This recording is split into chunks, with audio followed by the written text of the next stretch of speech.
এখন তো শীতকাল, তাই আজকে আমি মালাই ফুলকপি করছি। আমি শীতের কিছু সবজি এর সাথে নিয়ে নিয়েছি। এটা অপশনাল, দিলেও হবে না দিলেও হবে, শুধু ফুলকপি আর মটরশুঁটি দিয়ে করলেও হবে। আমি এর সাথে একটু পনিরও দিয়ে দেব।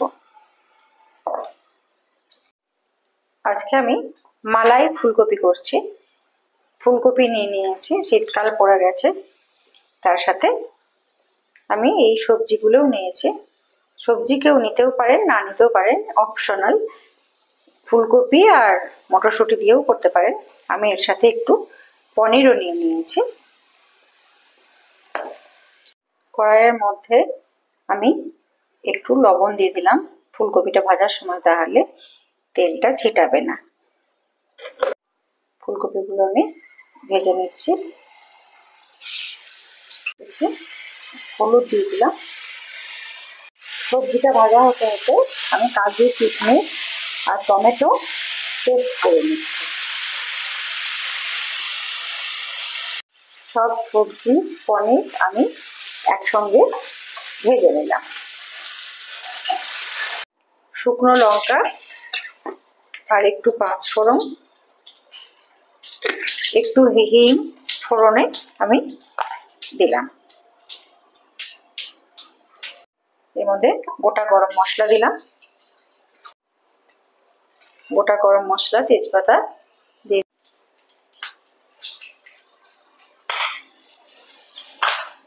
কাজু, বাদাম আর টমেটো,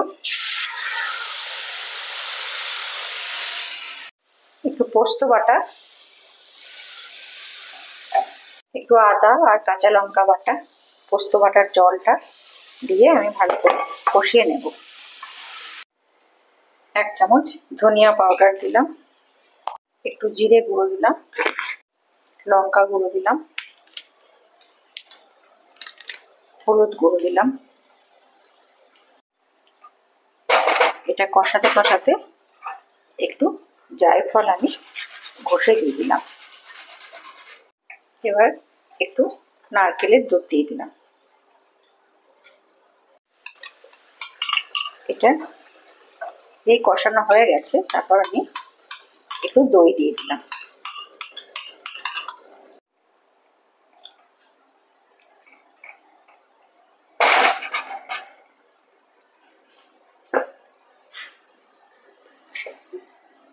এটা কষানো হয়ে গেছে।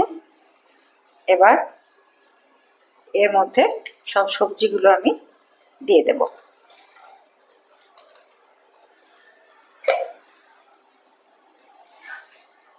সবজিগুলো দিয়ে একটু নাড়াচাড়া করে জল দিয়ে আমি এবার ঢাকা দিয়ে দেব। এর সাথে আমি মটরশুঁটিটা আর শিমটা দিয়ে দিলাম। ধনেপাতা কুচিও দিলাম। দিয়ে এখানে গরম জল করা আছে, গরম জলটা দিয়ে আমি একটু লবণ দিলাম।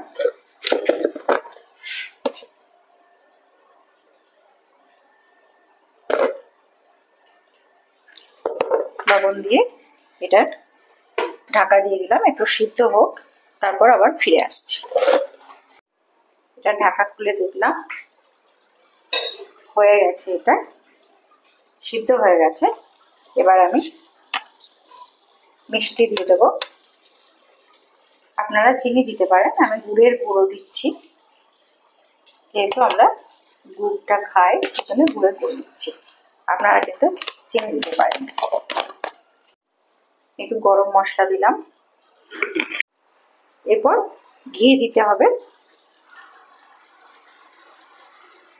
এরকম করে ফুলকপির এই শীতের এই তরকারিটা, সবজিটা করে খাবেন।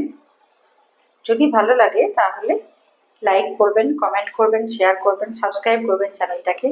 ভালো থাকবেন সবাই। Thank you.